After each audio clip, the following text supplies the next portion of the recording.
Assalamualaikum warahmatullahi wabarakatuh. Perkenalkan, nama saya Muhammad Iqbal Arif Mandana. Saya dari mahasiswa Universitas Maritim Raja Ali Haji Tanjung Pinang, Prodi Hubungan Internasional, angkatan 2019. Baiklah, di sini saya akan membahas tentang kudeta Myanmar, junta militer di era modern. Pertama, munculnya demokrasi dalam sistem pemerintahan suatu negara merupakan sebuah hal yang umum terjadi pada era modern. Namun hal tersebut tidak terjadi di Myanmar sebab kekuatan militer masih menguasai negara ini dalam waktu yang panjang. Usaha penerapan demokrasi di Myanmar beberapa kali dilakukan, tetapi menemui hambatan karena pengaruh militer yang kuat. Proses demokratisasi yang mengalami kegagalan akibat dominasi militer menyebabkan demokrasi sulit untuk sepenuhnya diterapkan. Dalam waktu yang singkat, pihak militer kembali mengambil alih pemerintahan Myanmar. Kudeta yang dimulai pada 1 Februari 2021 yang lalu merupakan awal dari kembalinya militer pada tampuk kekuasaan Myanmar. Bukan untuk yang pertama kalinya.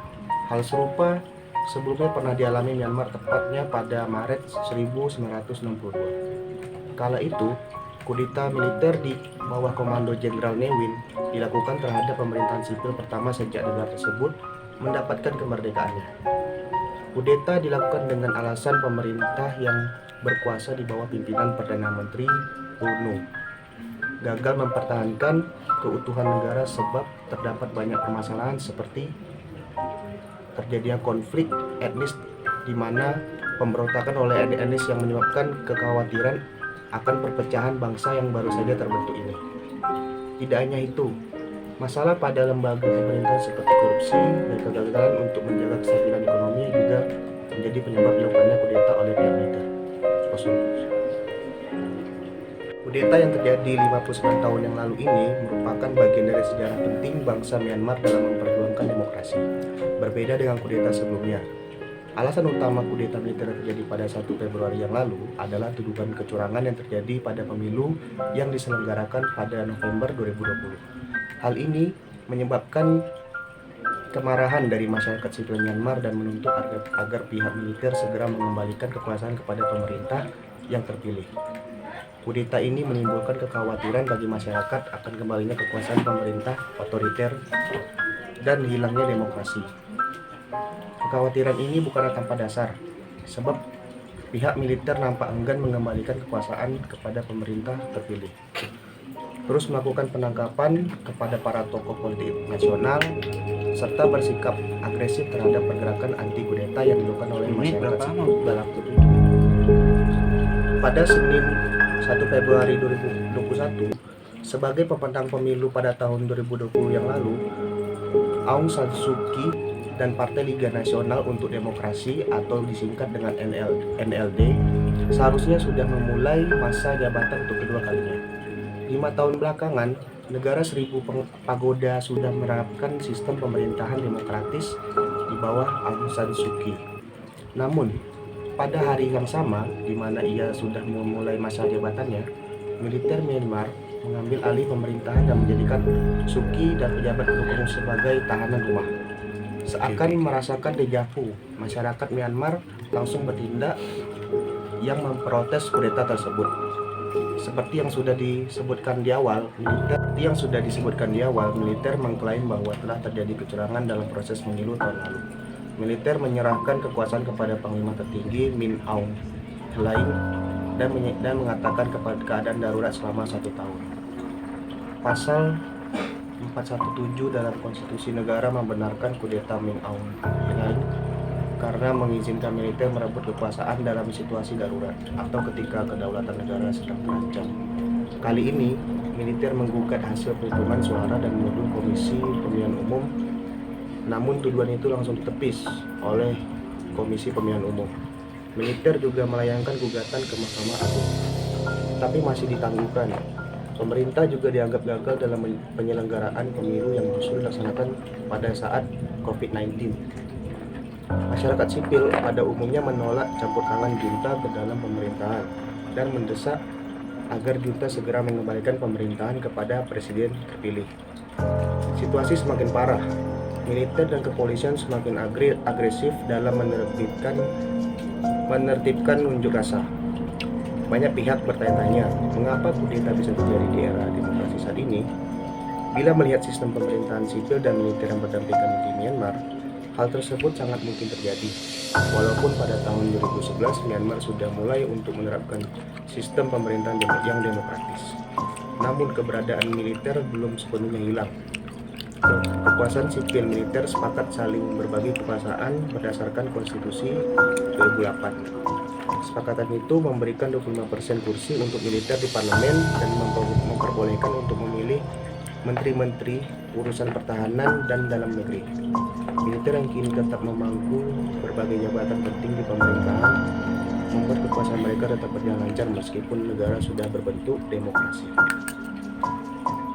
Demokrasi Myanmar baru dapat berjalan dengan semestinya apabila pemerintahan bersedia membangun konsensi dengan militer. Selain itu, pemilu yang demokratis dilaksanakan secara tidak langsung alias dipilih oleh parlemen yang masih dihuni oleh kekuatan militer. Dinilai menjadi salah satu faktor mengapa kudeta masih bisa terjadi. Militer memiliki mandat untuk menjadi penasehat sebagai parlemen, mengambil langkah dengan mengalihkan kekuasaan setelah menganggap adanya kecurangan dalam pemilu. Aung San Suu Kyi yang sangat berpikiran liberal menginginkan keberadaan militer sepenuhnya hilang di pemerintahan Myanmar. Namun hal tersebut justru mengakibatkan dirinya tidak sepenuhnya berhasil dalam politik domestik. Salah satunya Rohingya. Pihak oposisi junta yang terbagi-bagi ke dalam banyak kubu juga menjadi salah satu faktor yang menyebabkan sulit untuk menyatukan junta. Aktor-aktor dari rezim terdahulu yang masih berdiri tegak di pemerintahan menjadi salah satu tanda bahwa militer terus mencoba memegang kekuasaan. Kudeta militer ini sebagai tanda mulai lunturnya penegakan demokrasi di Myanmar. Demokrasi di Myanmar tidak mencerminkan kehidupan yang demokratis itu sendiri. Serangkaian peristiwa yang telah terjadi di Myanmar sejak tahun 1962 hingga saat ini tidak sesuai dengan 4 pilar utama demokrasi, yakni sistem pemilihan yang bebas dan adil, partisipasi aktif dari masyarakat baik di politik praktis serta kehidupan sebagai warga, terdapat perlindungan hak asasi manusia untuk setiap warga negara dan regulasi yang berlaku untuk semua kalangan dalam masyarakat. Proses demokratisasi yang dinilai cacat dan mengakibatkan demokrasi tidak sepenuhnya berhasil dijalankan. Apalagi ditambah dengan kudeta militer yang disebut sebagai cara kuno untuk melemahkan demokrasi. Militer bisa saja menjadikan pemilu sebagai upaya yang lebih modern untuk mengambil kekuasaan, dengan harapan rakyat berpihak pada mereka setelah masalah etnis minoritas yang menjadi momok bagi mereka. Beberapa etnis minoritas saja tidak dilibatkan dalam pemilihan umum.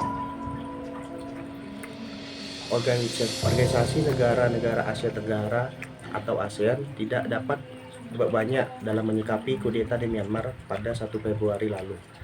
Selain terbelenggu prinsip dasar untuk mencampuri urusan dalam negeri negara anggotanya, ruang bagi tumbuhnya hak asasi manusia dan demokrasi di ASEAN kini cenderung menipis. Namun warga dan aktivis di Myanmar masih berharap banyak pada organisasi ini. ASEAN memang belum menyampaikan pandangan terhadap kudeta di Myanmar pada Senin bulan Februari tanggal 1 yang lalu. Tetapi sebagian negara anggotanya menyikapinya secara berbeda, seperti Filipina, Kamboja, dan Thailand yang sebelumnya sama-sama pernah mengalami kudeta militer dan berjuang keras membentuk pemerintahan yang demokratis, memilih untuk melihat kudeta di Myanmar sebagai masalah dalam negeri dan tidak mengomentari kebijakan. Sementara Indonesia, Singapura, dan Malaysia menyampaikan keprihatinan mendalam, menyerukan agar semua pihak menahan diri dan berupaya mencapai solusi damai. Sementara Vietnam, Brunei Darussalam, dan Laos belum mengeluarkan pernyataan apapun. Di sini dapat dilihat bahwa ASEAN tidak dapat berbuat banyak dikarenakan tidak satu sikap dalam menanggapi masalah kudeta di Myanmar karena negara anggotanya mempunyai pendapat yang berbeda-beda. Sekian presentasi dari saya. Mohon maaf. Assalamualaikum warahmatullahi wabarakatuh. Waalaikumsalam warahmatullahi wabarakatuh.